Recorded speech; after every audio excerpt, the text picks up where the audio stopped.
we get paid for bringing value to the marketplace. Now, it takes time to bring value to the marketplace. However, we do not get paid for time, so we cross that out. Mistakenly, the man says, I'm making about $20 for an hour. Not true. If that was true, you could just stay home, right, and have them send your money. So that's not true. We don't get paid for time. We get paid for value brought to the marketplace. Now, since that's true, here's one of the key questions of my talk to you today. Is it possible to become twice as valuable to the marketplace and make twice as much money in the same time? Is that possible? The answer is yes.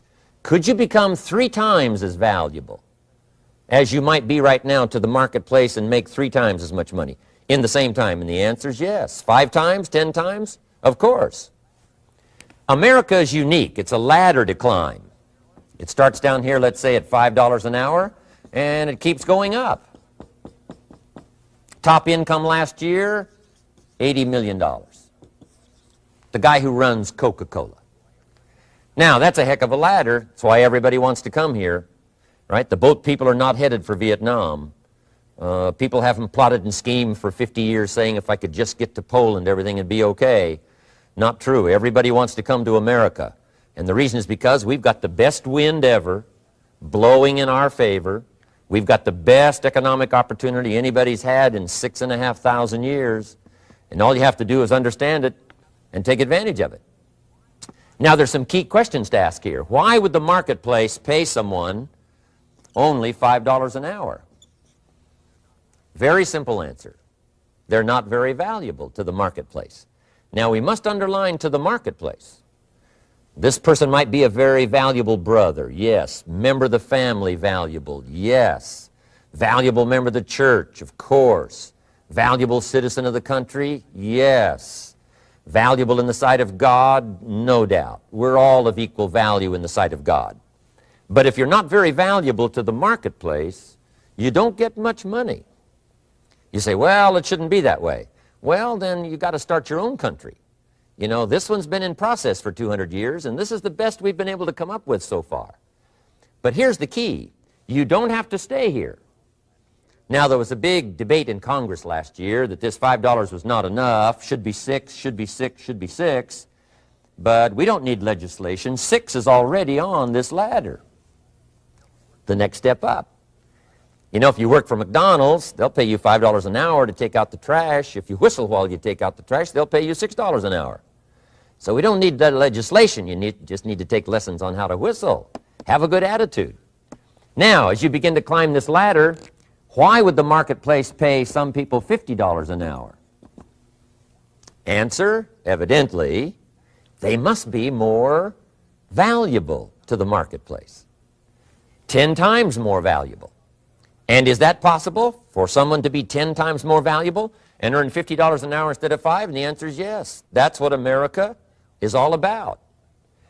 Now, why would the marketplace pay some people $500 an hour? Evidently, this person must be much more valuable to the marketplace. That's what's important to understand, to the marketplace. And would the marketplace pay one person $80 million for 1 year's work? And the answer is, of course. If you helped a company make $1 billion, would they pay you $80 million? I'm telling you, it is possible. And that's why America is so exciting. That's why this financial ladder is so exciting. It's possible for all of this to come true for all of you, no matter where you start. As a student in school, just getting started out there in the workplace, this is all possible for you.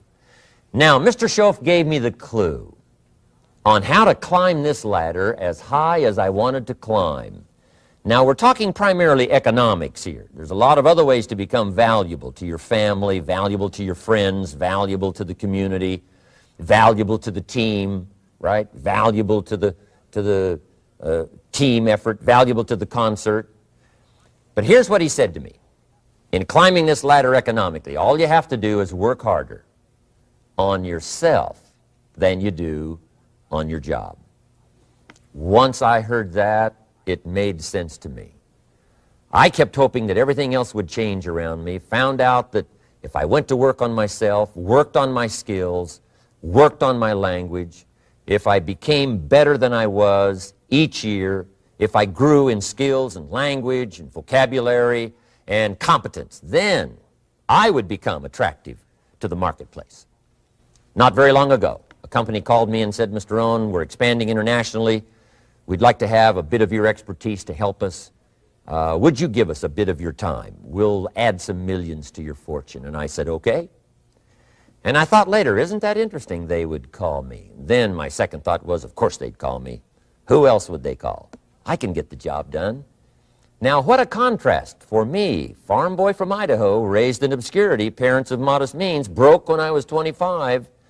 How come I would get a telephone call and someone offer me a lot of money to help them in expanding around the world? Simple answer, evidently, something happened to me between age 25 and where I am today.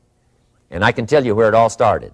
From my teacher, Mr. Schoaf, who said to me, we don't have to change what's going on out there. That's the wind that's blowing. All we have to do is change what's going on in here. And now there's several ways to do that on personal development.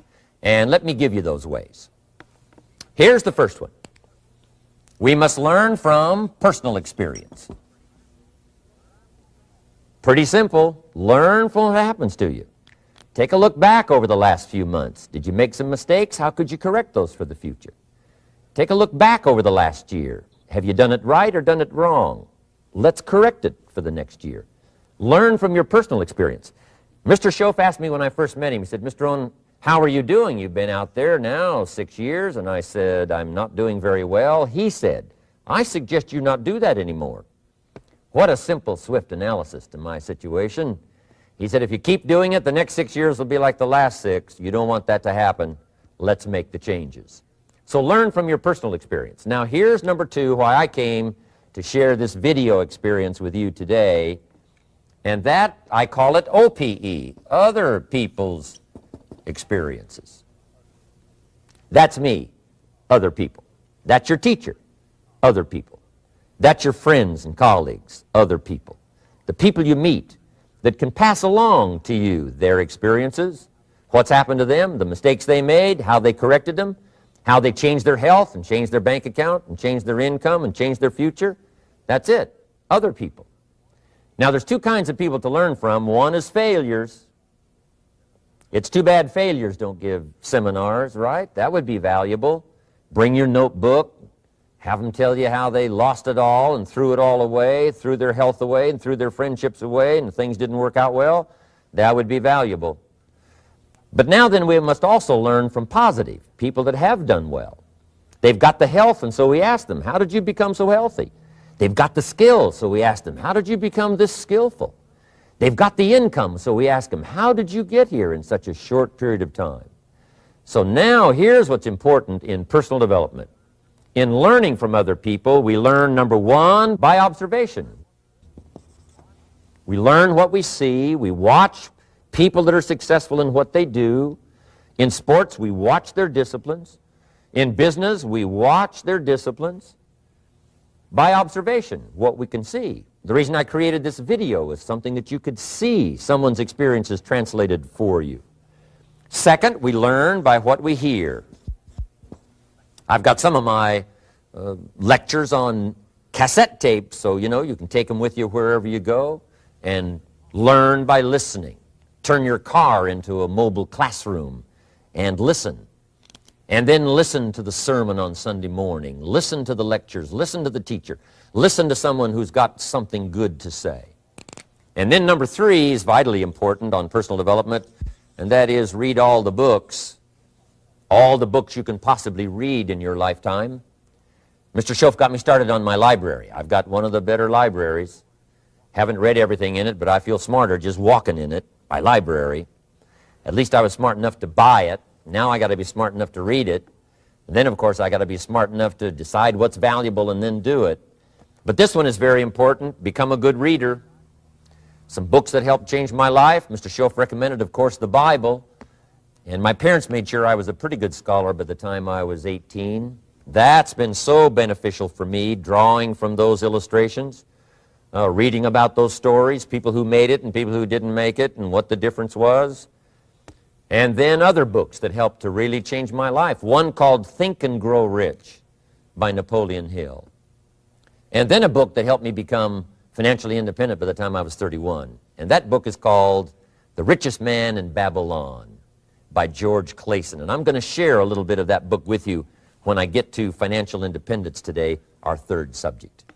But I started reading the books, attending the classes, making sure that I got in front of people that had something good to say.